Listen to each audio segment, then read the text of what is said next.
Donc, monsieur, on est live. Salam alaikum, je suis avec tous les participants. Tout d'abord, au nom du club scientifique Ibn Sina, on tient à remercier professeur Asma Farid d'avoir accepté notre invitation. Merci infiniment, cher professeur. Et je vous passe la parole. C'est à mon tour, merci beaucoup. Je tiens d'abord, avant de commencer, à remercier vivement justement le club scientifique Ibn Sina et son équipe dirigeante de l'université Abbas Al-Gharour de Khanchla pour le travail qu'ils sont en train d'effectuer et ce qu'ils continuent d'effectuer. Donc c'est un travail excellent. Je vous remercie du fond du cœur et je vous félicite pour cela. Donc, pour aujourd'hui, je vais intervenir en tant que rédacteur en chef d'une revue scientifique pour donner quelques conseils aux doctorants, beaucoup plus. C'est beaucoup plus destiné aux doctorants. Donc, c'est des conseils pour la rédaction d'articles de revues scientifiques. Donc, je suis professeur Asma Farid de l'université Mouloud Mamri de Tizi Ouzou et je suis justement éditeur en chef de la revue Journal of Materials and Engineering Structures de l'université de Tizi Ouzou, qui est un journal ou une revue scientifique indexée et acceptée au niveau de la DGRSDT pour les soutenances et classée classe B. Donc, pour cette présentation, je commencerai d'abord par présenter la revue Journal of Materials and Engineering Structures. Voilà. Ensuite, je parlerai de certains facteurs qui permettent justement de rendre le travail ou les publications algériennes ou tout simplement la recherche algérienne et les institutions nationales à travers la revue visible au niveau mondial le plus possible. Donc là, je vais présenter, avant de commencer sur le processus d'édition des articles, de parler de ça, de ces facteurs qui permettent justement de rendre notre travail visible. Et donc, après cela, on parlera des règles du jeu. C'est Publication Ethics and Publication Malpractice, c'est les règles du jeu de l'édition scientifique ou de revue scientifique. Lorsque on soumet un article à une revue, qu'est-ce qui se passe dans cette boîte noire qui est le comité éditorial ou le processus d'édition des articles. Donc, je donnerai l'exemple, bien sûr, de notre journal, mais aussi, et bien sûr, ce qui se passe même ailleurs. Donc, Journal of Materials and Engineering Structures, c'est une revue qui a été créée en 2014, on va dire lancée en 2014, au niveau de l'université Mouloud Mamri de Tizi Ouzou. Donc, c'est une revue trimestrielle, éditée, bien sûr. Nous avons deux éditeurs en chef. Donc, le professeur Hossein Hamoum, qui est un professeur en génie civil, et moi-même, un professeur en génie mécanique. C'est une revue qui traite des matériaux et de l'engineering et de l'ingénierie des structures en génie civil et en génie mécanique. Donc, qui est édité par l'université de Tizi Ouzou. Le premier numéro a été lancé en juin 2014 et son dernier numéro, il n'est pas encore bouclé pour le moment, c'est en juin 2020. Nous avons mis en ligne 5 articles et il reste à mettre en ligne les autres articles qui sont prévus pour ce numéro. Je vous donne quelques statistiques. Jusqu'au 30 juin 2020, nous avons un total de 138 articles qui ont été publiés, dont 133 en anglais et 35 en français. Et là, vous allez voir donc l'évolution de la publication au niveau de cette revue. Vous allez comprendre aussi que les 4 premières années, les choses n'ont pas été aussi faciles qu'on le pense.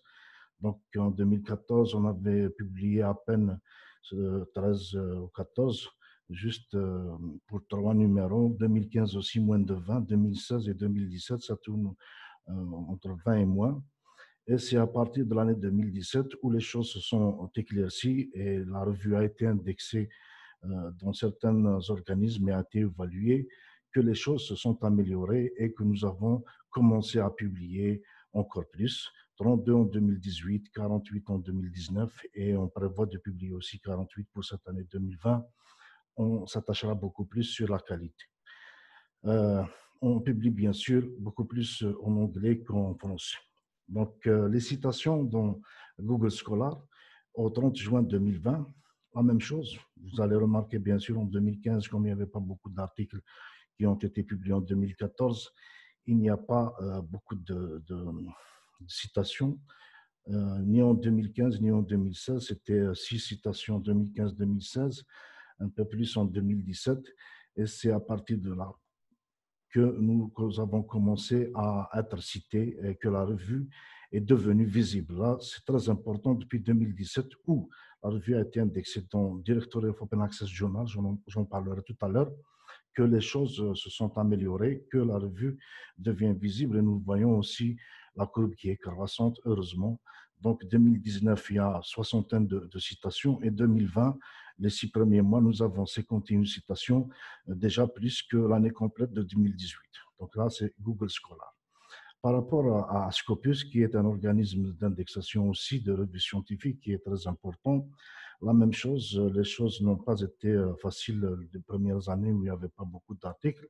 Et depuis 2017, l'année d'indexation et d'amélioration, je veux dire, de la visibilité de notre revue au niveau mondial, que les choses se sont améliorées. Et bon, c'est un nombre de citations qui reste toujours insuffisant, 26. 2019, ça s'est amélioré. On voit aussi en 2020, nous avons déjà pour les 6 premiers mois de l'année, déjà fait les 26 citations qui étaient le total en 2018. Donc nous avons dans Scopus 44 documents qui sont cités et le nombre de citations totales il est de 104 citations à la journée d'hier. Voilà. Donc là, c'est des statistiques. Alors nous avons, je parlais de la visibilité. Pour cela, nous avons choisi dès le départ, depuis 2014, une politique d'accès libre qui nous permet d'être visible.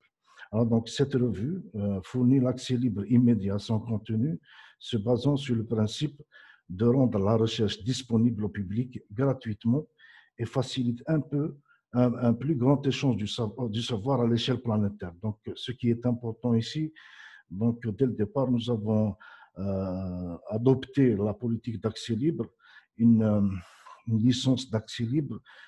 L'accès libre non seulement aux bibliothèques et non seulement aux chercheurs et aux doctorants, etc., aux laboratoires et aux institutions universitaires, mais disponible au public. D'accord? Donc là, c'est important. Les articles publiés par JMES sont ouverts selon ce qu'on appelle l'Open Access Initiative de Budapest. La seule contrainte sur la production et la distribution et le seul rôle pour le droit d'auteur dans ce domaine devrait être de donner aux auteurs le contrôle de l'intégrité de leur travail et le droit d'être correctement reconnu et cité. Donc, ce que nous demandons, nous avons adopté la même licence ici, Creative Commons by, c'est-à-dire citez-nous. Donc, si vous prenez des documents de notre revue, il faut citer l'origine de ce document, c'est tout. Il est libre et donc il est gratuit. Nous publions gratuitement aux auteurs et nous offrons gratuitement aux lecteurs aussi nos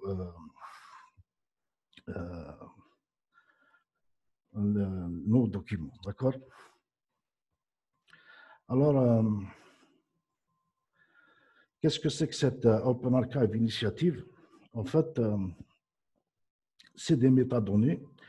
Donc, j'insiste bien sur le mot métadonnées. Je ne sais pas, ça me gêne un peu.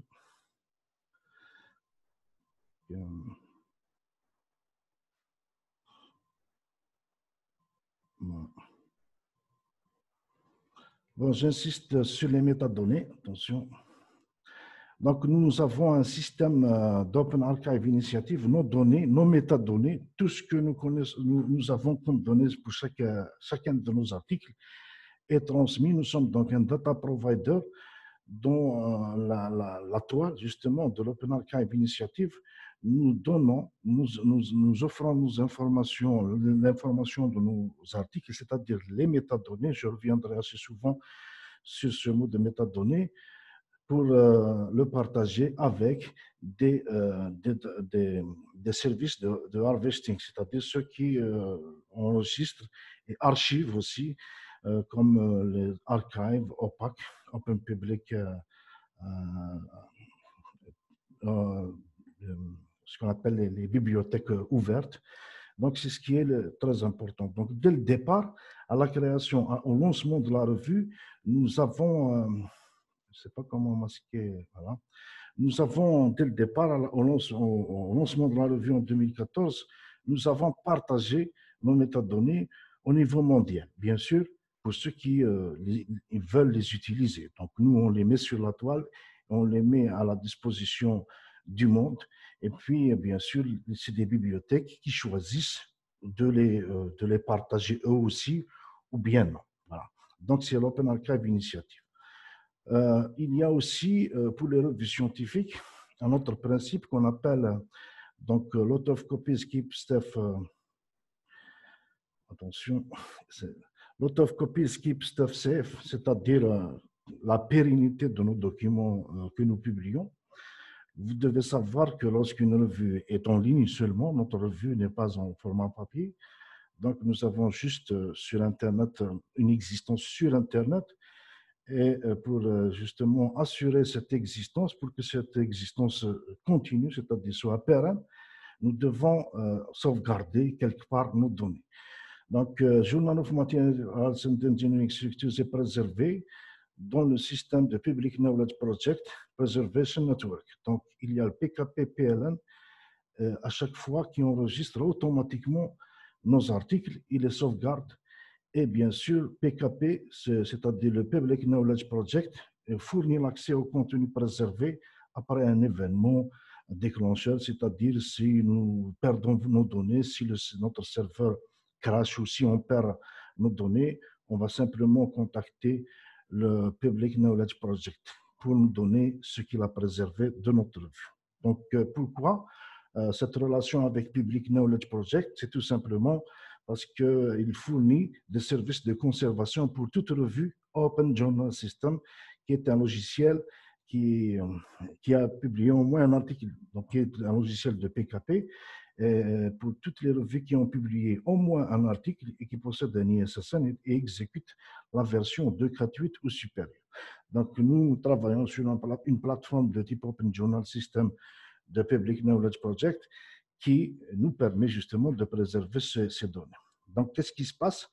Donc, ce PKP-PLN récolte automatiquement le nouveau contenu à chaque fois qu'on publie un numéro.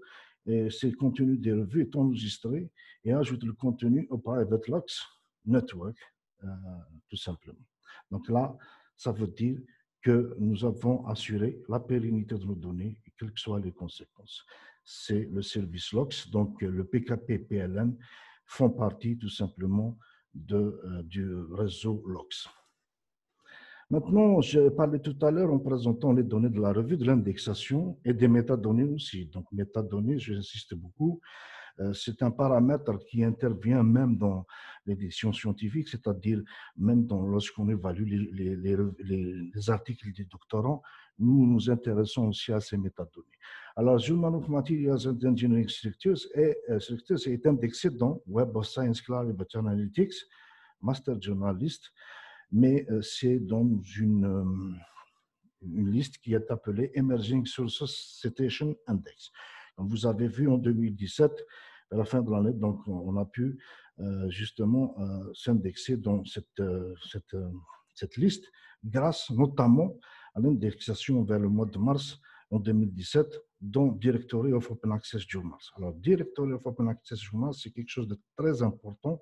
C'est bien sûr une liste, c'est une indexation, c'est une liste de revues en open access, c'est-à-dire d'accès libre, mais c'est un organisme d'évaluation des revues scientifiques. Donc, pour être indexé dans DOAJ, il ne suffit pas simplement d'être une revue scientifique open, ouverte, mais il y a des conditions qu'il faut respecter, entre autres, celles que je viens de citer. Il faut avoir un OAI, Open Archive Initiative, c'est-à-dire partagé sous format XML, ce que nous avons fait depuis 2014, et aussi partagé je disais, donc partager au suivant XML et aussi la pérennité des documents, c'est-à-dire il faut que nos documents soient conservés dans le système LOCS, Lot of Copies, Keep Stuff Safe.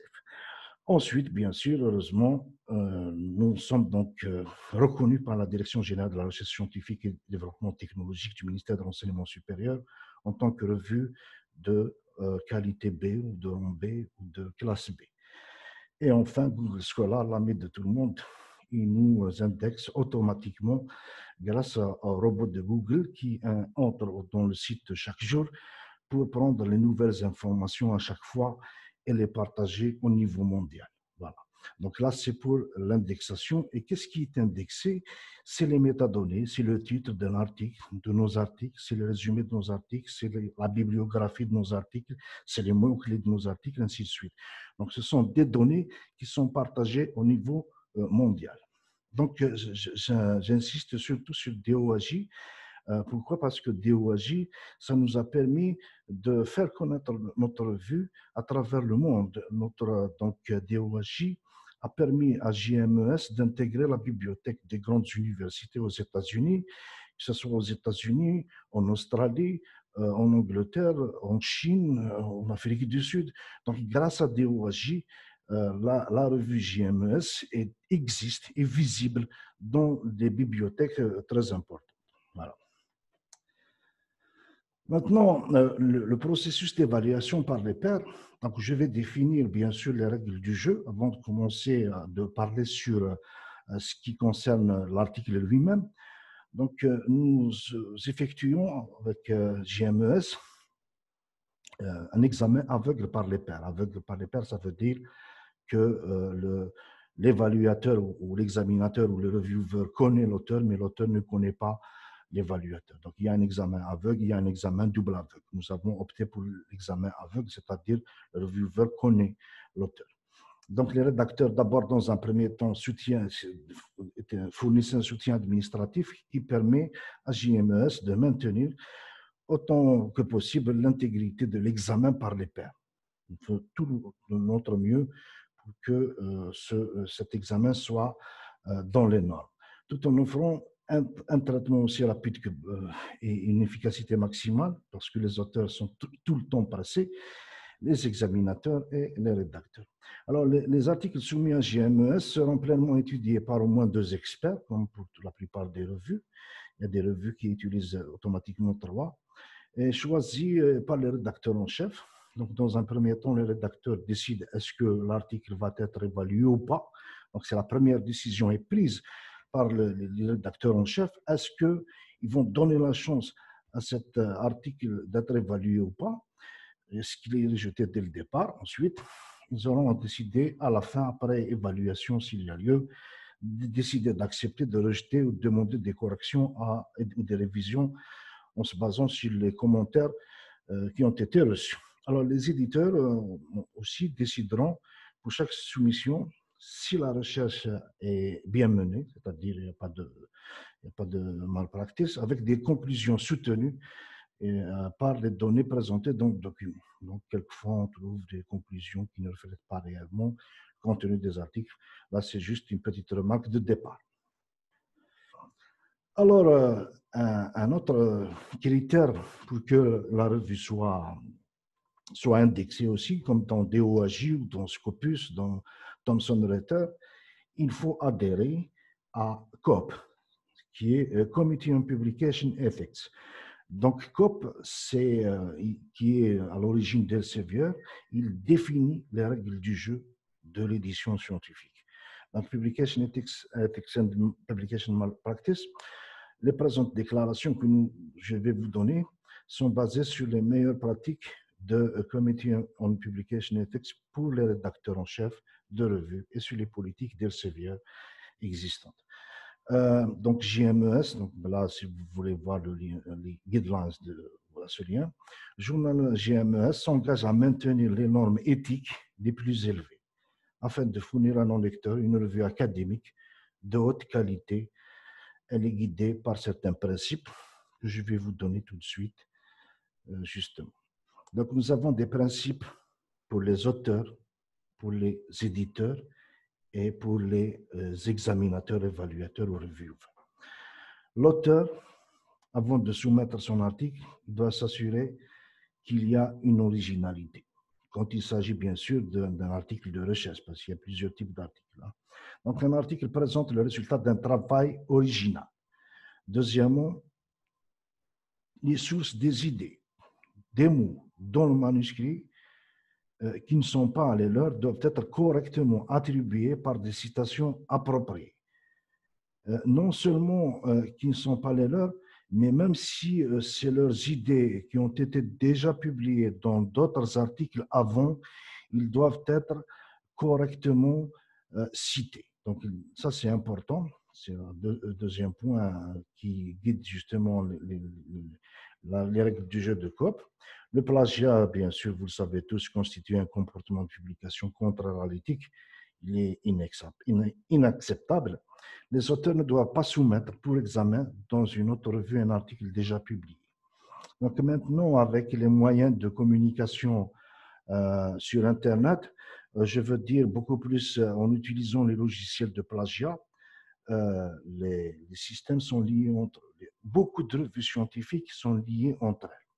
Donc, je ne vous parle pas de notre revue seulement, mais la plupart des revues scientifiques de haute qualité sont liées entre elles. C'est-à-dire, si vous envoyez un article d'un Springer et vous pensez qu'il ne sera pas remarqué qu'il a été soumis, si vous soumettez dans Taylor & Francis, notre éditeur, soyez-en sûrs, il sera détecté par les logiciels de détection de plagiat. Ça veut dire, si l'éditeur de la revue utilise un logiciel de détection de plagiat en ligne, il va lui dire que cet article a copié une grande partie, il y a une similitude d'une grande partie de l'article avec un article soumis à une autre revue dans l'éditeur suivant. Donc là, c'est tout simplement la détection est toujours possible, surtout pour les grands éditeurs. Donc, ils ne doivent pas soumettre en même temps un article à deux revues simultanément. Tous les auteurs doivent avoir contribué d'une manière significative à la recherche. Donc, il ne s'agit pas de coller comme des timbres le nom des auteurs sur un article. Il doit avoir participé réellement, contribué à la recherche ou à la rédaction de l'article, mais beaucoup plus à la recherche, parce que la rédaction de l'article ne fait pas partie de la recherche elle-même. Tous les auteurs sont priés de déclarer tout conflit d'intérêt réel ou potentiel. Donc, dès le départ, si vous avez un problème avec un membre du comité éditorial de la revue ou un reviewer dans la liste des reviewers de la revue, vous pouvez le dire à l'avance. Il y a un conflit d'intérêt, ce reviewer, on ne s'entend pas bien avec lui ou nous sommes des amis, etc. Donc là, tout conflit d'intérêt doit être déclaré par l'auteur à la soumission de l'article. D'accord ? Les éditeurs, maintenant, bien sûr, quand vous soumettez votre article, vous devez être assuré qu'il ne sera pas utilisé à d'autres fins. La première chose, ne divulguez aucune information sur un manuscrit soumis à toute personne autre que l'auteur correspondant. Donc, l'éditeur ne doit pas communiquer les informations d'un article à qui que ce soit, sauf bien sûr à l'auteur correspondant, aux examinateurs, c'est-à-dire les reviewers, les examinateurs potentiels, ceux qu'on essaie de contacter qui refusent d'évaluer, à d'autres rédacteurs et l'éditeur, c'est-à-dire l'éditeur principal qui est l'université.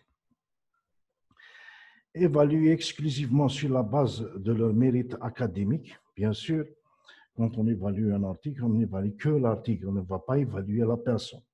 Donc, on va évaluer exclusivement sur le mérite.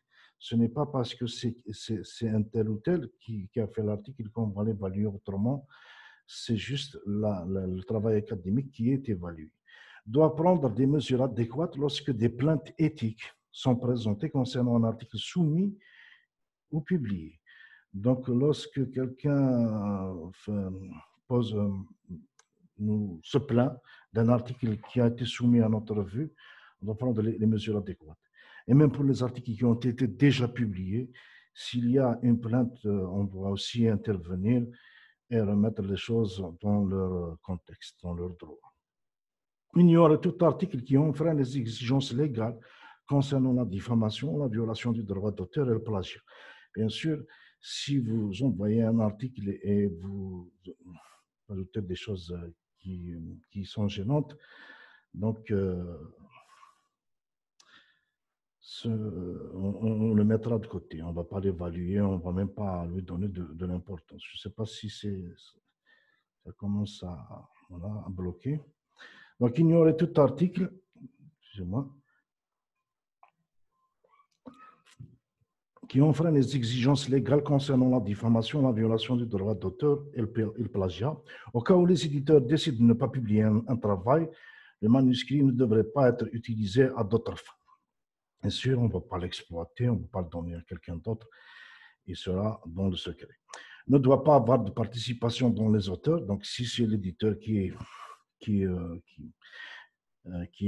prend en charge l'article, il ne doit pas être un des auteurs. Excusez-moi, je vais juste allonger.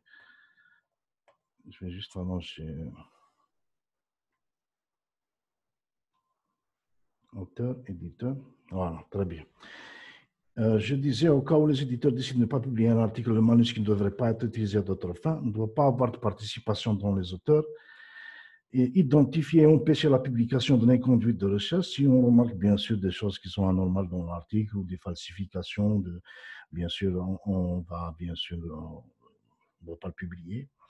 Directive pour publier les corrections, clarifications, rétractions et excuses si nécessaire. Donc, s'il y a un article qui est déjà publié et qu'on remarque par la suite, s'il y a quelqu'un qui nous envoie ou bien nous dit que un article comporte des erreurs, on doit les corriger, on doit demander à l'auteur de faire des corrections, des erratums.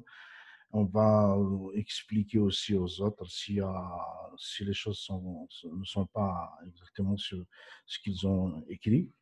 On peut aussi retirer des articles s'ils sont très mal ou bien s'ils ont plagié d'autres documents. Et on peut aussi, donc, bien sûr, présenter des excuses. Les reviewers, là, c'est un peu plus compliqué parce qu'on en cherche. Alors, tous les manuscrits reçus pour examen doivent être traités comme des documents confidentiels, c'est-à-dire les examinateurs d'articles ou les évaluateurs ou reviewers doivent traiter d'une manière confidentielle l'article. Les informations privilégiées ou les idées obtenues par examen par les pairs doivent demeurer confidentielles et ne doivent pas être utilisées à des fins personnelles. Donc, le reviewer s'engage, donc, avec justement ces normes COP, à ne pas utiliser des choses qu'il a appris lui-même dans un article qu'il examine. Les évaluations doivent être menées objectivement. Il ne faut pas faire des évaluations sur la base du pays d'origine de l'auteur ou bien de son nom ou bien de son... etc., des choses comme ça. Donc, il faut juste évaluer le contenu scientifique. La critique personnelle de l'auteur est inappropriée. Il ne faut pas dire l'auteur, il ne faut pas attaquer l'auteur lorsqu'on fait de l'évaluation. Les évaluateurs ne doivent pas tenir compte des manuscrits dans lesquels ils ont des conflits d'intérêts. S'ils ne s'entendent pas avec l'auteur, ils vont simplement dire que je refuse d'évaluer cet article parce que je connais l'auteur ou je ne connais pas, j'ai un problème avec l'auteur. Donc là, c'est dès le départ, il faut le refuser. Avec l'un des auteurs, des entreprises ou des institutions liées aux articles, tout évaluateur sélectionné qui ne se sont pas qualifiés pour examiner la recherche à rapporter dans un manuscrit ou qui sait que son examen rapide sera impossible, doit en informer l'éditeur et s'excuser. Bon, malheureusement, ce n'est pas toujours le cas. On voudrait bien que l'évaluateur, lorsqu'il accepte d'évaluer, quand on lui envoie l'article, s'il trouve qu'il ne peut pas l'évaluer correctement, il doit informer les éditeurs de la revue ou celui qui est un des membres du comité éditorial qui aurait pris en charge donc l'article pour s'excuser et dire finalement je ne peux pas le faire. D'accord? Donc là, c'est les règles du jeu. Donc là, je viens de définir les règles du jeu. Parmi ces règles du jeu, vous avez vu comment déjà une idée sur le comportement qui est donc comment l'article est pris en charge par la revue.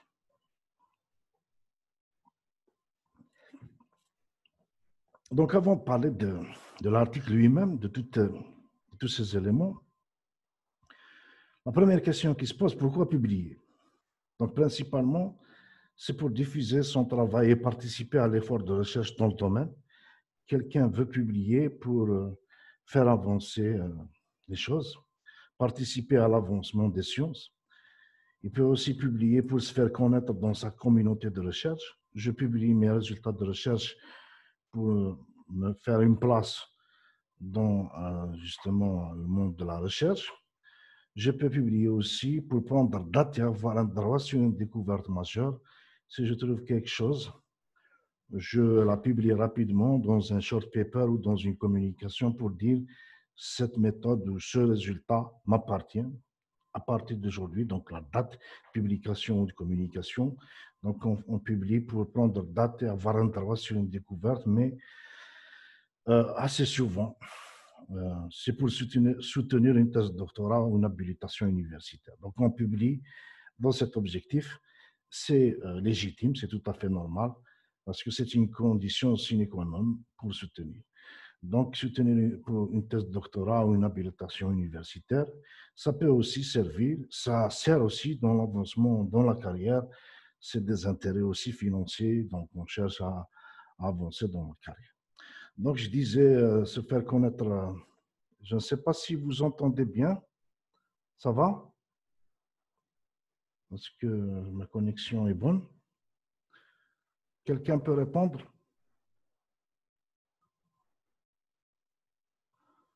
Allô?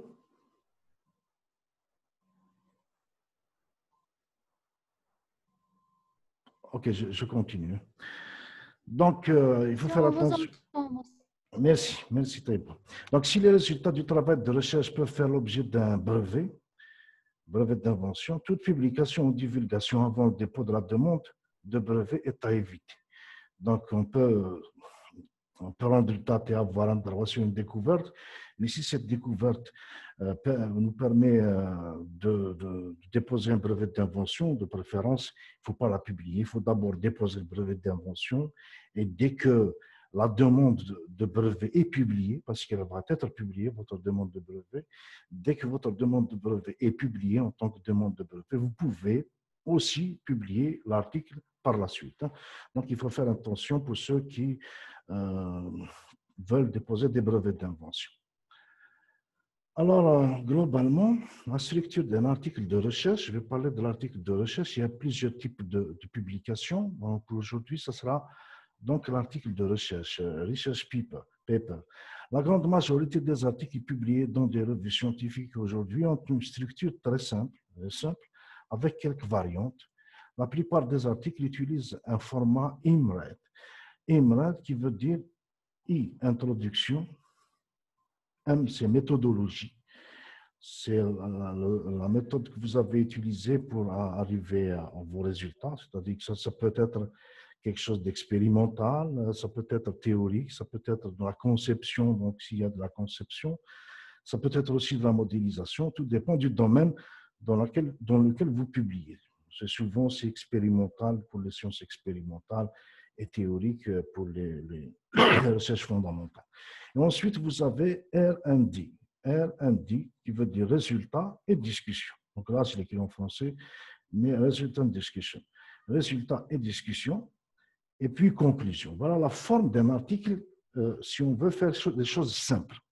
Bien sûr, lorsque la partie résultat et discussion, je le dis à l'avance, est trop longue, ça c'est très grande, on peut la partager en deux parties, résultat, discussion 1, résultat, discussion 2. C'est-à-dire résultat 1, discussion 1, résultat 2, discussion 2, ou bien 3, etc. Tout dépend de vos résultats. Si on peut le faire en un seul bloc, c'est bien, mais si c'est trop long, ça va décourager donc le lecteur et ça va embrouiller le lecteur avec des résultats trop nombreux.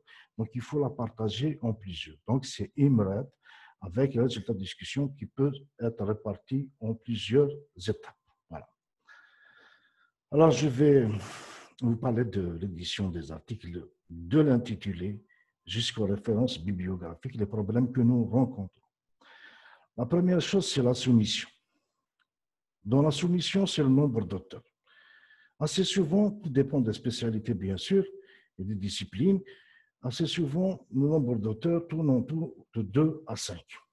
C'est un bon nombre, 2, 3, 4, et 4 c'est très bien, ou 5. Alors, dans certaines disciplines, celui qui publie seul, c'est très mal vu parce qu'on ne fait pas de la recherche seul. On fait de la recherche dans le cadre d'une thèse, donc on est au moins à 2. Le thésard et son encadrant, bien son directeur de thèse, donc ça peut être 2, 3, etc. Dans le cadre d'un projet de recherche, on se met en équipe ou en collaboration avec d'autres équipes, etc. Donc, travailler seul, tout dépend de la discipline, c'est assez souvent n'est pas acceptable. Bon, même si on n'a pas le droit de le rejeter parce qu'il y a un seul auteur, mais c'est mal vu. Maintenant, il y a la chose la plus importante, c'est l'ordre des auteurs. Quelquefois, lorsque l'éditeur voit que l'ordre des auteurs n'est pas correct, des fois, on va trouver un doctorant, ensuite un directeur de recherche, ensuite un autre doctorant après, ensuite, etc. Donc, on se pose des questions, tout simplement. Ça ne veut pas dire qu'on va rejeter l'article, mais on se pose des questions. Le plus souvent, c'est d'abord l'exécutant principal de la recherche, c'est-à-dire soit le doctorant, soit celui qui est le moins gradé, on va dire, entre nous. Donc, c'est dans ce sens.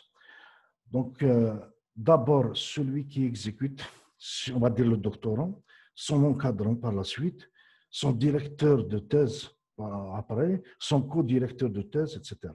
Donc, c'est un ordre assez clair et remarquable et acceptable.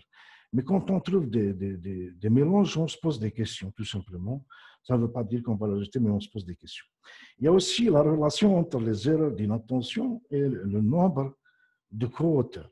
Vous imaginez si vous mettez dans un article 5 auteurs et qu'il se trouve à l'intérieur de l'article que vous avez oublié des choses à l'intérieur, des choses du fichier modèle, du genre gras italique 12 points, etc.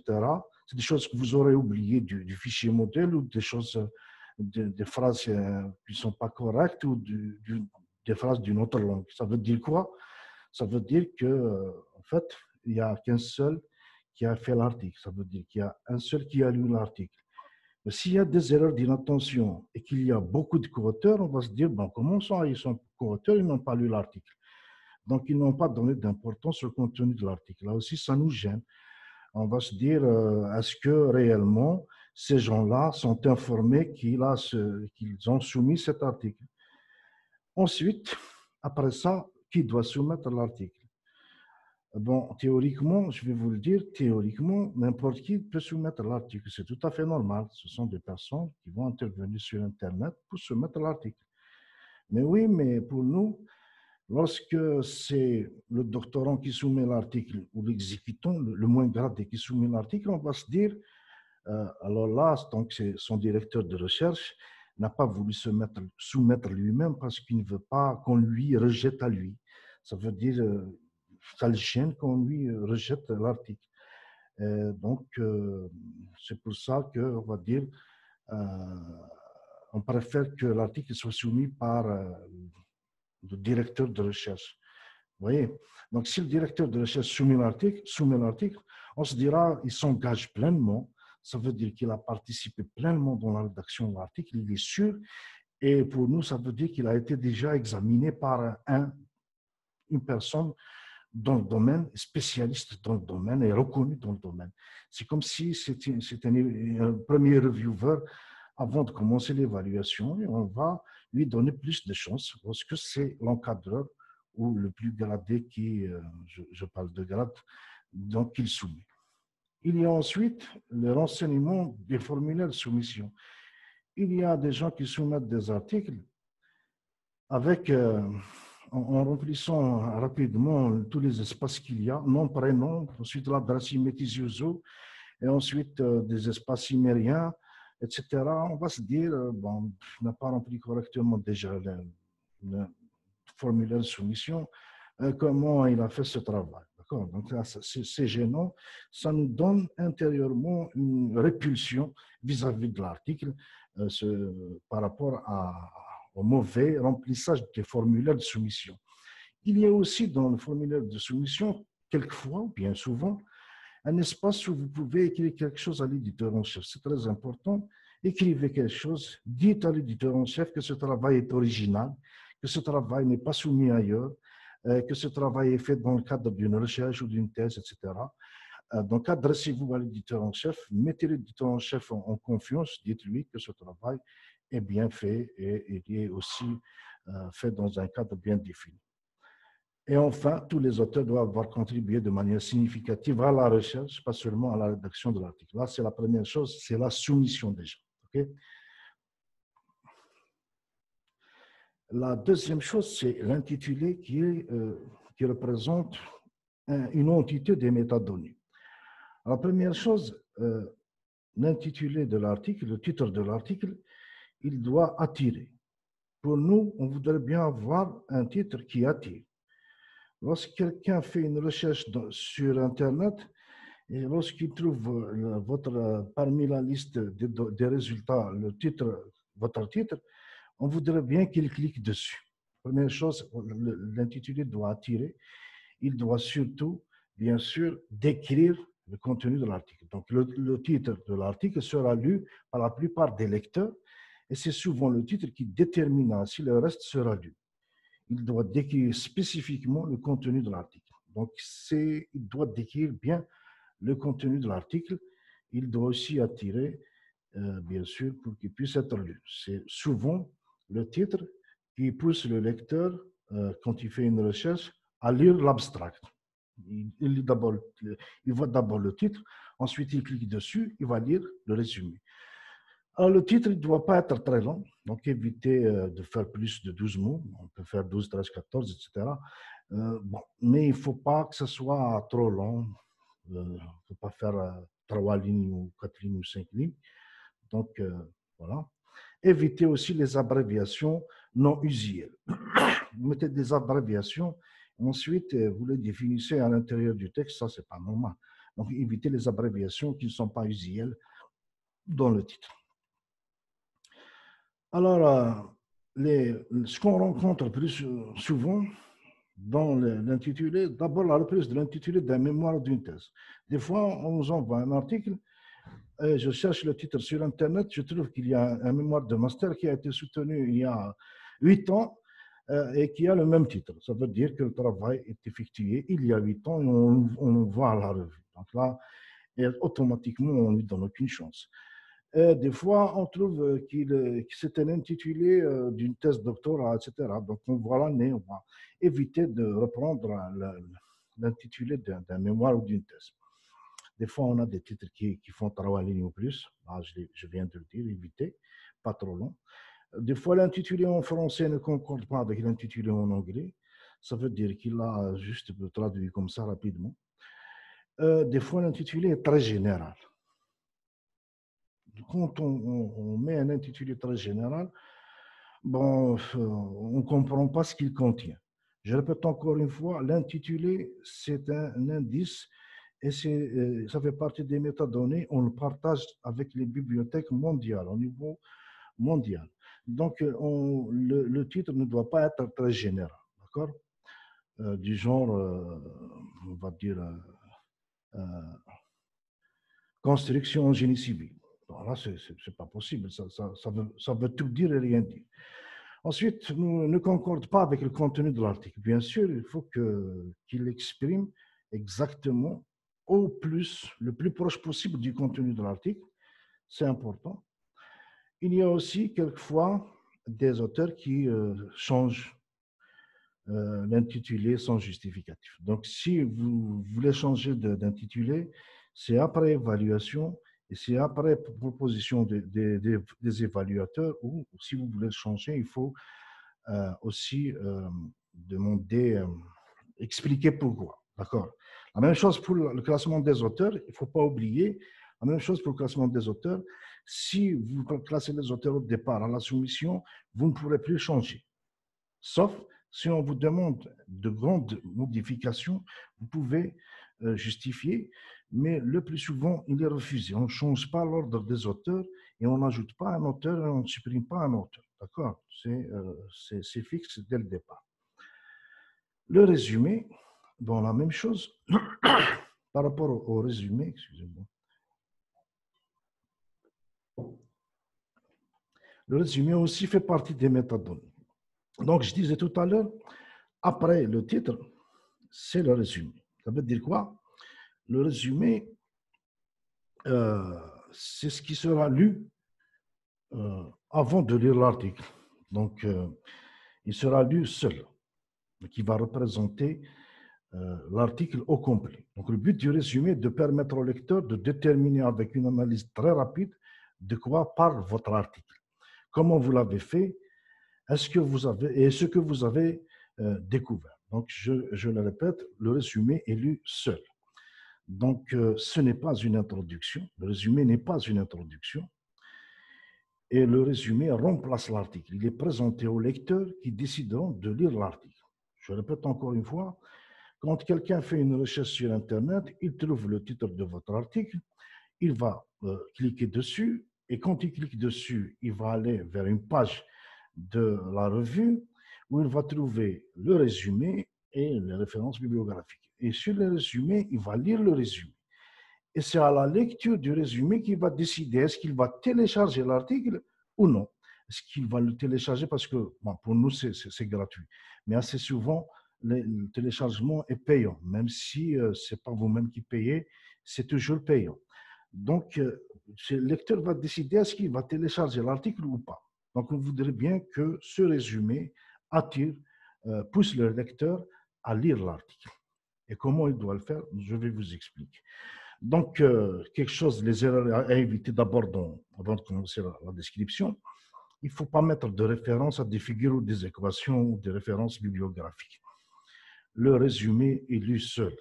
Ne mettez pas une référence à une équation, pas de référence à une figure, pas de référence aux bibliographies. Il faut être objectif, donc il faut pas, ce n'est pas une introduction, et il ne faut pas qu'il soit lent. Votre résumé, c'est un seul paragraphe, plus souvent un seul paragraphe. Ne mettez pas 3 paragraphes dans le résumé et un paragraphe dans l'introduction. Vous imaginez? Donc, le résumé, c'est un seul paragraphe solidaire et, qui va représenter votre article. Comment on va le faire, ce résumé? Alors, il est composé comme l'article, comme Imrad tout à l'heure, de l'article, il est composé du contexte et du but, de l'approche, des résultats, de la conclusion. C'est à peu près un article complet. Sauf que, bien sûr, ça ne sera pas un article complet. Donc, il y a définition du contexte, quel problème ont conduit à ce travail, quel est l'environnement qui rend ce travail intéressant ou important, qu'avez-vous prévu de réaliser dans ce travail, quel vide combler. Donc, le contexte et le but, c'est à peu près l'introduction de votre article. L'introduction et le but de votre article. Ensuite, l'approche, vous allez définir en quelques mots comment vous êtes-vous fixé pour atteindre vos objectifs. Vous allez faire une petite explication de votre méthodologie, méthode expérimentale, ou bien une approche par simulation, théorique, combinaison de ceci, etc. Donc, qu'est-ce que vous avez fait réellement? Donc, vous allez le mettre dans le cœur du résumé. Ensuite, vous allez donner quelques résultats. Vous n'allez pas donner tous les résultats, c'est juste une indication sur les résultats. Qu'est-ce que vous améliorez? Quels ont été les principaux résultats de l'étude, y compris les chiffres, s'il y a le cas échéant, on peut donner 1, 2 chiffres, mais on ne va pas donner des résultats réellement, mais juste qu'est-ce que vous avez obtenu comme résultat, qu'est-ce que vous avez amélioré. Enfin, une ligne ou 2 lignes pour la conclusion. Quelles ont été vos principales conclusions? Pourquoi les résultats sont-ils importants? Où vont-ils conduire? Donc là, c'est la forme du résumé. Le résumé est un texte en un seul paragraphe solidaire qui contient le maximum d'informations et qui ne doit pas dépasser le nombre de mots définis, des limites définies par la revue. Donc tout dépend du domaine. Pour nous, en technologie, on va dire des fois c'est 250 mots, des fois c'est 500 mots, des fois c'est 300. il y a d'autres revues qui font plus. Tout dépend de la revue, dépend du domaine. Hein. On va dire pour nous, c'est à 500, à 300, 250. Donc là, c'est tout simplement le résumé.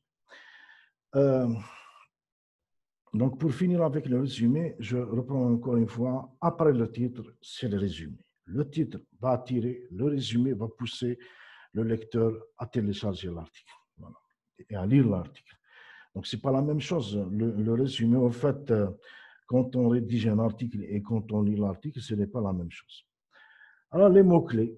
Les mots-clés sont un moyen d'indexation. Alors, si le résumé est bien fait, si le résumé a la structure précédente, si nous avons réellement suivi ça, ah ben, il ne faut pas chercher ailleurs, vous trouverez tous les mots-clés dans le résumé. Et si aucun des mots-clés n'existe dans le résumé, ça veut dire que vous avez mal choisi soit votre résumé n'est pas bon, soit les mots-clés ne sont pas bons. Donc, pour nous aussi, j'insiste encore une fois, métadonnées, qui est écrit en gras et en vert, les mots-clés sont un moyen d'indexation. C'est ce qui va positionner mon article dans la bibliothèque. Imaginez que j'écris un article en génie civil et si les mots-clés sont mal choisis, il va se retrouver en architecture. C'est des spécialités qui sont proches, mais on ne va pas le trouver. Si quelqu'un fait une recherche, il risque de ne pas le trouver s'il fait juste une liste. D'accord? Donc, il faut choisir de très bons, il faut choisir les mots-clés correctement pour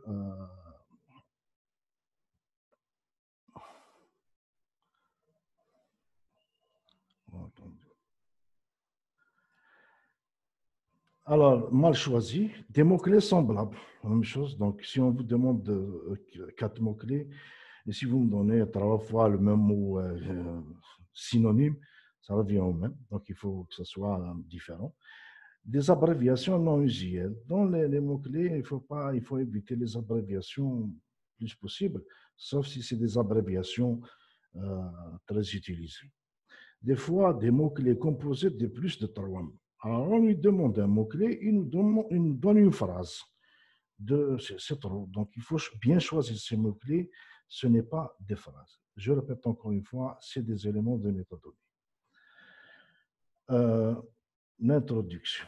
Donc, après le titre et l'abstract, l'introduction est une partie très importante. Bon, tout ce que vous écrivez dans un article est très important, mais l'introduction, elle est vraiment, principalement parce que c'est le début de votre article. Une introduction doit informer le lecteur sur quoi porte l'article et motiver le lecteur à continuer à lire.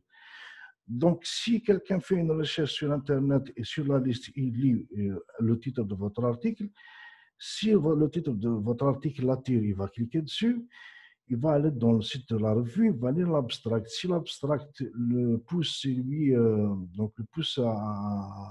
suscite des choses, ou bien la curiosité, il va aller télécharger l'article et ensuite, il va commencer, bien sûr, il peut être flashé par des figures ou des tableaux ou la conclusion, mais il peut aussi commencer par l'introduction qui doit le motiver aussi à continuer à lire l'article parce que l'objectif final, c'est de citer votre article. Nous, en tant qu'éditeur, on voudrait bien publier des articles citables, qui est même le même objectif que l'auteur. C'est souvent l'auteur a besoin d'être cité. Alors, justifier pourquoi avez-vous choisi ce sujet et pourquoi est-il important. Donc là, c'est le début de l'introduction. Et l'introduction a un flux, donc une façon d'aller en profondeur. Donc le flux de base de l'introduction, il commence par le général, puis se déplace progressivement vers le spécifique. Donc on va commencer à définir le domaine, donc les infrastructures ou les œuvres d'art. On va parler ensuite des ponts et ensuite on va parler des tremblements de terre, comportement des ponts. Et on va parler par la suite, on va descendre les structures, l'amortissement. Ensuite, on va parler, après l'amortissement, du coefficient d'amortissement. Et on va aller en profondeur et parler de ce coefficient. Qu'est-ce que nous allons faire? On ne va pas aller directement parler le coefficient d'amortissement alpha égale, non, fait ça ou fait ça. Non, il faut commencer du général vers le spécifique et descendre petit à petit. Donc, présenter d'abord la nature et la portée du travail. Ensuite, présenter la littérature pertinente, qu'est-ce que les autres ont fait, les informations de base les plus importantes, c'est-à-dire l'état de l'art, de manière générale. Ensuite, on va voir les méthodes et les raisons de leur choix, qu'est-ce que les autres ont fait, énoncer les principaux résultats aussi des autres pour faire une introduction à votre travail. Ensuite, indiquer les principales conclusions déjà proposées pour vous positionner votre travail, votre article dans le contexte. Donc, l'introduction va venir du général vers le spécifique, doucement, petit à petit, et il va définir, positionner la recherche que vous avez menée et que vous présentez dans l'article au niveau de la recherche dans le domaine, c'est-à-dire positionner votre travail par rapport au travail des autres. L'introduction, donc, ça ne sert pas simplement à citer ce que les autres ont fait, d'accord? Alors, quelques erreurs. Des fois, on nous donne un paragraphe, un abstract de 3 paragraphes et une introduction d'un petit paragraphe. Non, l'introduction ne doit pas être courte. L'introduction ne fait pas moins d'1 page. L'introduction, c'est à peu près une grande partie de votre article. Bon, ce n'est pas le principal, bien sûr, tout est important, mais on va dire que votre introduction va positionner le travail que vous avez effectué et même les résultats que vous avez obtenus dans le contexte. Des fois, on trouve des introductions trop directes. Une introduction doit informer le lecteur sur quoi porte l'article et motiver le lecteur à continuer à lire. C'est-à-dire, on ne va pas aller directement le coefficient d'amortissement dans les ponts et les grandes structures. Non, on ne parle pas directement du coefficient d'amortissement. Je vais l'améliorer, je vais le réduire, ou je vais. D'accord, ce n'est pas ça. Ou bien, on parle directement de la fissure, alors qu'on n'a pas indiqué dans quel domaine on parle de cette fissure. Est-ce que la fissure, c'est dans les tôles, etc. Bon, expéditif, il y a certains auteurs, ils commencent par 2 lignes en introduction, ensuite des petits paragraphes de 2-3 lignes, reprises de phrases d'autres articles. Tel auteur a fait ça, tel autre auteur a fait ça, tel autre auteur a fait ça, ça ne veut rien dire. On ne vous demande pas de répéter ce que les autres ont fait. Il faut positionner votre travail par rapport à ce que les autres ont fait. Donc, pourquoi vous citez ce qu'a fait tel ou tel auteur? Il ne suffit pas de citer ce qu'il a fait. Il a fait ceci pour obtenir ça, qui fait ça. Donc, il faut expliquer. Si on parle de beaucoup de méthodes, là aussi, il faut les classifier. Il faut savoir présenter les choses. Ce n'est pas une liste, une succession de petits paragraphes. Ce n'est pas une succession de petits paragraphes. Il faut rédiger. Un article doit être rédigé. Une introduction, c'est du texte. C'est un lien entre chaque paragraphe avec un autre. C'est un lien entre chaque phrase avec une autre. Il faut rédiger. C'est littéral. C'est quelque chose qu'on écrit. Ce n'est pas une liste et on donne une liste comme une liste d'achat. D'accord? Il y a des fois un manque d'objectivité. Le flux de base de l'introduction commence, je l'ai dit, je le répète, par le général, puis se déplace progressivement vers le spécifique. Des fois, il y a des introductions qui vous mélangent tout. Donc, vous allez vous perdre dans l'introduction et rapidement, vous allez mettre l'article de côté. D'accord? Donc, l'introduction, elle doit avoir un flux descendant, une explication. Il doit y avoir du texte, c'est-à-dire des phrases, de belles phrases aussi. Tout simplement, ce n'est pas une liste.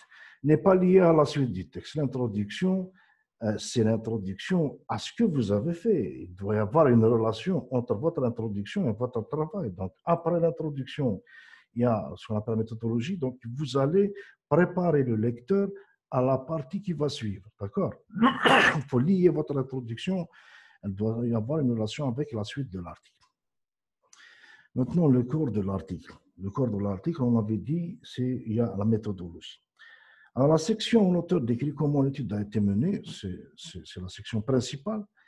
La description doit être suffisamment complète pour que le lecteur puisse évaluer la pertinence des méthodes pour répondre aux questions et tester les hypothèses présentées dans l'introduction. Donc, après l'introduction, il y a la partie méthodologie qui explique justement comment vous avez effectué votre recherche. Et bien sûr, il faut décrire et justifier la conception, que ce soit expérimentale ou autre, les expériences afin que les expériences puissent être reproduites par d'autres. Lorsque vous publiez un article, c'est pour permettre au lecteur de la spécialité de pouvoir reproduire le travail que vous avez fait. Il ne faut pas cacher des choses. Donc, il faut donner toutes les informations nécessaires pour qu'un autre chercheur puisse refaire votre travail. Donc, il faut expliquer dans votre méthodologie le chemin que vous avez suivi et il faut donner les informations nécessaires pour qu'on puisse le refaire. Donc, présenter tous les détails dans la méthodologie. Il y a aussi, bien sûr, une présentation chronologique. Tout dépend de votre travail. Si ça nécessite plusieurs sous-paragraphes, paragraphes, sous-titres ou titres. D'accord, sous-titres. Donc, c'est important, dans la méthodologie, il faut expliquer et donner tous les détails qui permettent aux lecteurs spécialisés de refaire, de conduire la même méthodologie, c'est-à-dire d'avoir toutes les données nécessaires. Après la méthodologie, c'est les résultats. Donc, présentation des résultats, c'est le noyau de l'article. Donc, après la méthodologie, vous allez donner ce que vous avez trouvé comme résultat. C'est le noyau de l'article, c'est autour de ces résultats que gravite tout ce que vous avez écrit. Présentation des résultats sélectionnés, donc bien sûr, il faut présenter les résultats représentatifs. Assez souvent, quelle que soit la recherche que vous faites, de toute façon, vous aurez une grande quantité de résultats. Des fois, il y a dans un article la possibilité d'en faire 3 articles. Il faut faire attention. Donc, il faut bien présenter ces résultats. Les résultats, il faut les séparer quand ils sont différents. Il faut donner les résultats les plus représentatifs qui donnent justement l'importance de votre travail. Et aussi, lorsque vous présentez les résultats, c'est terminé. Ne présentez plus la méthodologie. Et ne discutez pas vos résultats. Il y a une partie résultats, il y a méthodologie, ensuite résultats et ensuite discussion. Donc, résultats et discussion. Donc, les résultats, quand vous les présentez, c'est la présentation des résultats. Évitez la redondance ou la répétition des paragraphes similaires, c'est très souvent le cas. Nous avons trouvé ça, on le fait. Donc, une page suivante, la même chose. On prend la première phrase, la même phrase, et on présente les résultats. Ensuite, le deuxième sous-titre, la même chose. On reprend la même phrase, nous avons obtenu ceci. Non, il faut éviter de la redondance de mots, de phrases ou de la répétition. Pour ça, il faut utiliser des figures, des tableaux pour éviter ces répétitions. D'accord?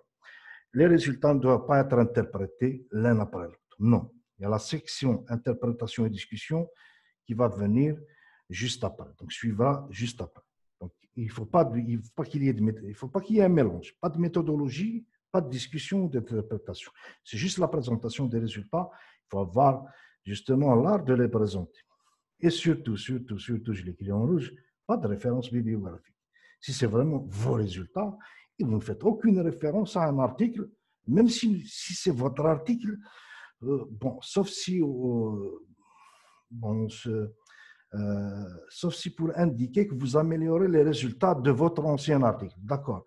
Mais sinon, pas de référence bibliographique dans les résultats.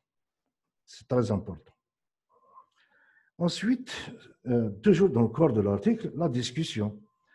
C'est le corps principal de votre article. À chaque fois que j'avance, je dis toujours que c'est le corps principal. J'ai commencé par l'introduction, les résultats et la méthodologie. Et pas simplement, donc je dis une nouvelle présentation de vos résultats. La discussion, c'est une analyse et une explication de vos résultats. Vous avez trouvé ces résultats et là, vous allez revenir dans un autre sens, expliquer l'importance de vos résultats, aussi pointus soient-ils, aussi précis soit-il. On va aller dans le sens inverse, dire, donc le flux de base, je continue de lire, le flux de base, la partie discussion, commence par le spécifique, puis se déplace progressivement vers le général. C'est le chemin inverse, je démarre de alpha, gamma, etc. Qu'est-ce que c'est que ça? Qu'est-ce qu'il fait? Qu'est-ce que j'améliore dans ses valeurs? Ensuite, je dis que c'est l'amortissement. Ensuite, je dis qu'il le renforce et qu'est-ce qu'il fait pour le pont et qu'est-ce qu'il fait dans le cas de tremblement de terre. Vous voyez, donc je pars du spécifique vers le général. C'est le flux inverse, tout simplement, de l'introduction. D'accord? Il faut retenir le lecteur. Donc, il faut lier les résultats aux hypothèses d'origine. Donc là, j'explique que c'est le flux inverse, mais il y a une relation aussi. Donc, on a posé notre recherche dans le domaine par rapport aux autres chercheurs, par rapport aux autres recherches. Et ensuite, on a présenté nos résultats, on revient dans le sens inverse pour la repositionner et dire ce que nous avons fait. Donc, expliquer les observations expérimentales, s'il y a de l'expérimental, discuter les sources possibles d'erreurs et leur impact potentiel sur les résultats. Il est très important aussi de comparer vos résultats à ceux d'expériences similaires publiées ailleurs. Donc, c'est le positionnement de votre travail, énoncer des conclusions générales. C'est-à-dire, quand je vous dis des conclusions générales, en fait, c'est de faire des déclarations sommaires. C'est une introduction à la conclusion. Donc, après la discussion, c'est la conclusion qui vient juste après. Donc, on va préparer le lecteur vers la conclusion. Donc, énoncer certains résultats, tout simplement, pour faire une introduction à la conclusion. Donc, le corps de l'article, où il y a la partie discussion, il y a expliquer, discuter, comparer. On ne présente plus de résultats dans la discussion. D'accord? Le corps de l'article, je vais donner quelques remarques sur méthodologie, résultats, discussion, quelques erreurs. Des fois, c'est des paragraphes trop courts. Des fois, la partie discussion est trop lente. Alors là, donc, qu'est-ce qu'il faut faire? Quand la partie discussion est trop longue, je le disais, je l'ai dit dès le départ dans la présentation de l'article, IMRAD, il faut le structurer en plusieurs rades, c'est-à-dire résultat de discussion, il faut faire deux parties résultat de discussion, résultat, discussion, ensuite résultat, discussion. D'accord? Donc là, si la discussion est trop longue, si ça prend plusieurs pages, ça va fatiguer le lecteur et ça va l'embrouiller. Utilisation de listes à puces. Éviter les listes, ce n'est pas une liste d'achat, c'est des explications, c'est du texte. L'article doit contenir du texte, des phrases et des explications en langue de l'article, en anglais ou en français, ou en arabe. Présentation directe des résultats sans méthodologie ni interprétation. C'est la cause principale de rejet d'article. Il vous présente les résultats, une petite introduction d'une demi-page, résultats, et ensuite il vous met une dizaine d'images de graphes, ensuite des conclusions. Ça, c'est vos résultats, aussi bons soient-ils, aussi exceptionnels soient-ils, ne peuvent pas être publiés de cette manière. D'accord? Et enfin, le plagiat, donc c'est aussi des choses qu'on rencontre. Et des fois, on trouve dans la méthodologie aussi, traduction apparente, on laisse des mots d'une autre langue, ça je le dis. Surtout lorsque vous laissez des mots d'une autre langue, vous rédigez en anglais, vous rédigez en français, je trouve des textes en anglais, et je trouve qu'il y a 5 auteurs, ça veut dire que si au moins chacun des auteurs avait lu l'article, ils auraient trouvé, détecté ce défaut. Pour les équations, les figures et les tableaux, des fois on trouve trop d'équations qui gênent la lecture de l'article, trop de développement mathématique, il vaut mieux les mettre en annexe. Donc là, c'est important, il ne faut pas ennuyer le lecteur si vous voulez que votre article soit accepté ou soit lu. Des fois, il y a des équations très importantes qui ne sont pas numérotées, on ne peut pas les citer.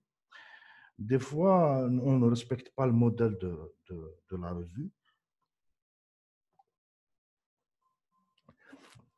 Alors, quelquefois, il copie à partir d'un autre article, excusez-moi, des équations en images. Il copie la même équation et la met en image. Alors, les images aussi, je les mets en rouge. Alors, si vous ne respectez pas le modèle, et si vos figures sont de très mauvaise qualité ou de mauvaise qualité, votre article ne sera pas évalué. C'est très important. Si vos figures sont mauvaises, votre article ne sera pas évalué. Donc, il y a dans l'édition la forme. C'est très important. Donc, si vous prenez une revue et que vous trouvez ces figures qui sont mauvaises, elle ne sera pas indexée. Manque de légende dans les figures. Des fois, des figures, vous ne comprenez rien. Il y a trop de droites, de courbes à l'intérieur, on ne voit rien, ou surtout lorsqu'elle est en une seule couleur. Donc, ça pose problème. Donc, il faut que la légende soit claire pour les figures. Les différentes dimensions aussi pour des figures de même type. Il nous donne des mêmes figures de graphes. Des fois, il est rectangulaire, des fois, il est carré, des fois, il est petit, des fois, il est grand. Et quand on essaie de les mettre en même dimension, on trouve qu'on ne peut pas le faire, la figure devient floue, etc. Donc là aussi, c'est un problème. Il faut donc soumettre des figures au plus grand format possible, comme ça, même si vous-même vous changez de dimension, au niveau de l'édition, on peut les redimensionner comme on veut. Il y a aussi des fois des tableaux trop grands. Là aussi, c'est toujours dans la forme, mais ça nous pousse des fois à rejeter carrément l'article dès le départ. On nous fait des tableaux, des 5 pages de tableaux qui dépassent les marges, etc. Là aussi, c'est des choses qui sont importantes. Donc, les équations, les figures et les tableaux, il faut qu'ils soient bons, tout simplement. Vos équations, il faut qu'elles soient numérotées. Il faut qu'elles aient une importance dans la lecture de votre article. La conclusion aussi, je vais juste, vous savez tout ce que c'est qu'une conclusion, c'est de me présenter ce que vous avez obtenu. Alors, dans la conclusion, après la discussion, il faut que ce soit un seul paragraphe. On peut l'accepter pour 2 paragraphes. Mais le plus souvent, il faut qu'elle soit en un seul paragraphe. Elle ne doit pas être trop courte, ce n'est pas 3 lignes, et ce n'est pas moins de 250 mots. Donc, il faut que la conclusion, il y ait du texte aussi. D'accord? Il ne faut pas utiliser des listes, les tirer au lieu d'un paragraphe. Il ne faut pas écrire tout simplement, après, à la fin de l'étude, nous constatons les remarques suivantes ou les conclusions. Nous pouvons tirer les conclusions suivantes de point à la ligne, tirer 1, tirer 2, tirer 3. Ce n'est pas ça la conclusion. La conclusion, c'est un paragraphe, c'est du texte, c'est des phrases. Il faut vous exprimer, il faut expliquer et vous exprimer par la langue. Ce n'est pas par des tirés, point, point, point. D'accord? Ça comporte... des fois, on vous met la discussion à l'intérieur de la conclusion. La conclusion, c'est la conclusion. C'est vous concluez qu'est-ce que vous avez obtenu comme amélioration du travail des autres. Donc, c'est-à-dire lier un peu les résultats avec l'introduction. Donc, c'est une conclusion. On va finir par dire ce que vous avez résolu comme problème. Ce n'est pas une discussion. On ne discute plus. On ne met pas de références sociaux. On évite de mettre des références. Des fois, la conclusion ne reflète pas le contenu de l'article. Donc, la conclusion doit être soutenue par les données présentées dans le document. Ce n'est pas votre imagination. On ne vous demande pas de donner ce que vous pensez, ce que vous avez obtenu. Il faut aussi mettre en valeur l'originalité de votre article dans cette conclusion. Donc, il ne met pas en valeur l'originalité de l'article, c'est mauvais. Donc, ce que vous avez trouvé de meilleur, ce que vous avez amélioré doit apparaître en conclusion aussi. La bibliographie, qui est la dernière partie, d'abord, des fois, la bibliographie ne respecte pas le modèle. Donc, si on demande de commencer par le prénom, ensuite le nom, il fait n'importe quoi, on mélange, etc. Donc, il y a un modèle à suivre de la revue, il faut le suivre strictement.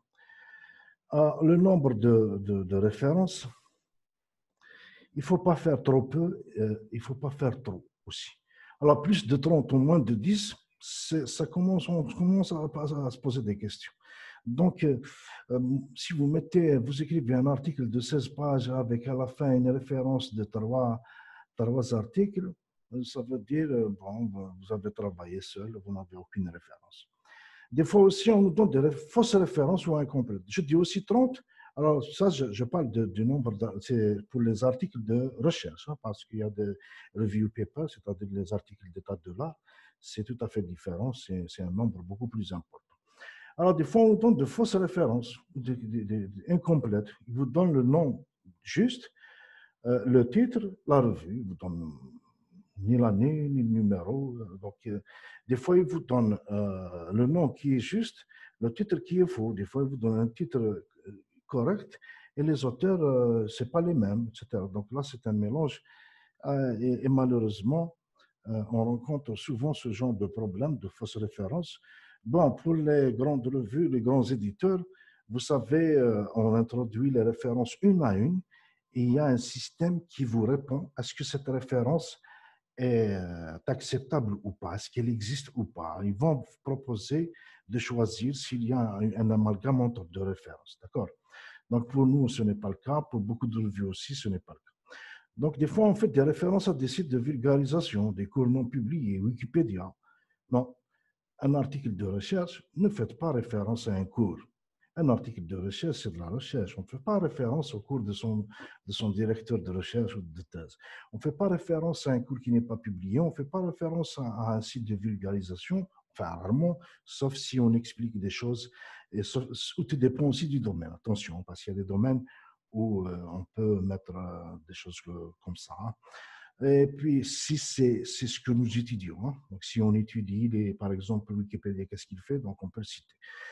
Il faut privilégier les articles de revues indexés. Je répète encore une fois, dans vos références, il faut privilégier les articles de revues indexés. Pour nous, si vous citez n'importe quoi, n'importe comment, ça ne nous intéresse pas. Vous voudrez bien que vous citez des articles de référence mondiale, de bonnes références. Bon, si vous citez des articles de revues prédatrices, on ne vous dira pas qu'il ne faut pas les citer, mais on vous dira que votre article est rejeté pour d'autres raisons. Si vous citez plus un grand nombre de références de revues prédatrices, pour ceux qui ont un système, il va vous dire que cette référence n'existe pas. Mais pour nous, si vous l'écrivez en bas, on va trouver ça, on ne va pas vous dire ne faites pas ça, on va rejeter votre article tout simplement. Il ne faut pas citer de références, mauvaises références.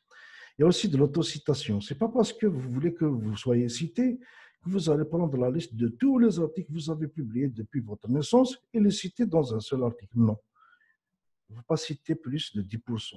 Si vous avez 30 articles, il ne faut pas vous citer 3 ou plus de 4 fois. D'accord? Des fois, il y a des références inutiles. Ils mettent des références dans la bibliographie qui n'ont aucune importance, aucune utilité, qui n'ont peut-être pas utilisé. Des fois, on met des références dépassées. Il vous fait une référence à une norme de 1995 qui a été modifiée, au fait, 5 fois, en 97, en 2000, 2001, 2003 et 2010. Et puis, pour nous, on va se dire qu'il a utilisé une norme qui est vraiment dépassée. Il faut faire attention, quand vous citez surtout les normes, il faut respecter la norme actuelle, celle de l'année où vous publiez. Donc, il ne faut pas qu'elle soit dépassée. Bon, les recommandations avant de finir, j'ai pris beaucoup de temps, je pense, je ne sais pas, ça a pris combien de temps, oui, plus d'1 heure. Donc, ne pas se contenter de soumettre l'article à un autre journal. Lorsque votre article est rejeté, il faut faire attention. Il ne faut pas le soumettre ça automatiquement. Je vais essayer ça, je vais essayer ça. Non. Il faut lire les commentaires du comité éditorial, discuter avec les collaborateurs sur la possibilité de rendre l'étude plus forte et acceptable. Il faut lire attentivement les commentaires et trouver des moyens d'améliorer la qualité de votre article.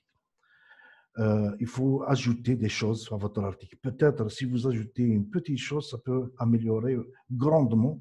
Des fois, on ajoute petites choses et ça améliore énormément votre article. Donc, effectuez des expériences supplémentaires et améliorer la qualité des discussions scientifiques. Dans la partie discussion, il faut travailler votre lecteur, votre évaluateur, votre examinateur. Il faut lui faire comprendre que vos résultats sont importants. D'accord? Il faut vraiment qu'ils sentent que les résultats que vous avez obtenus sont importants. Donc, les revues recherchent souvent des articles avec des informations qui représentent de nouvelles idées physiques. Les articles rejetés peuvent être soumis de nouveau si les recommandations des examinateurs sont traitées de manière adéquate et de nouveaux résultats sont inclus. Pas la même revue de préférence, changer de revue, mais il faut ajouter des choses en plus. D'autres recommandations, la rédaction de l'article ne se fait pas dans le même ordre que sa lecture.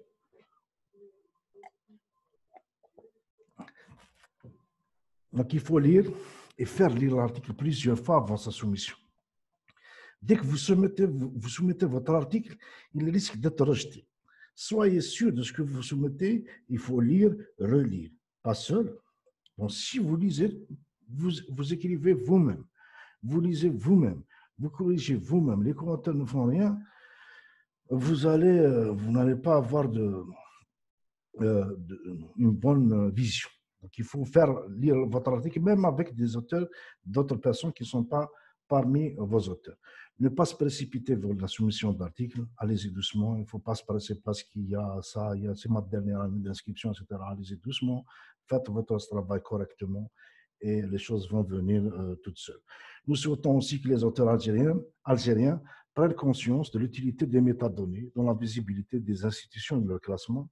Pour nous, c'est important, les métadonnées. Pour vous aussi, c'est important. Pour la recherche algérienne, c'est important. Pour l'État algérien, c'est aussi important.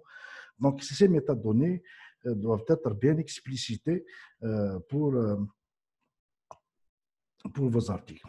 Enfin, les doctorants sont invités à s'inscrire sur Open Research and Contributor Identifier, leur site, même avant de publier, pour se faire connaître, pour avoir un numéro.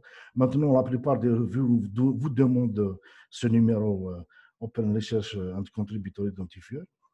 Vous pouvez vous inscrire aussi sur Google Scholar et Researcher Aid de Thomson Reuters de Clarivate Analytics, qui est Researcher Aid Publon, après la première publication. Je pense que j'ai pris donc beaucoup de temps. Je vous remercie pour votre patience. Voilà, et je termine. À vous la parole. Merci, cher professeur.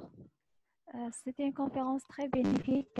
Merci pour votre effort et votre temps et vos précieux conseils. Merci infiniment. Je vous remercie moi-même.